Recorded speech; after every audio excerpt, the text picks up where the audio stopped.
Hi, this is Mitch from Aquasyn. One of our customers recently talked to me about a concern they are having with a scheduled change out of a diaphragm.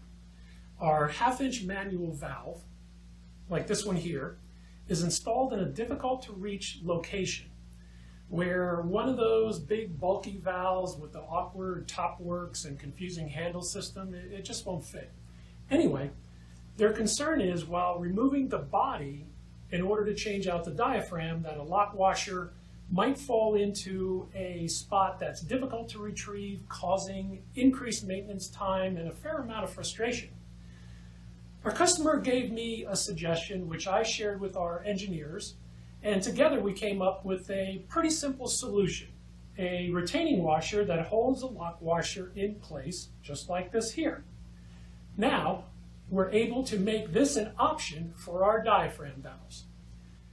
This is a perfect example of how we are able to evolve as a solutions provider by listening to you, our customer.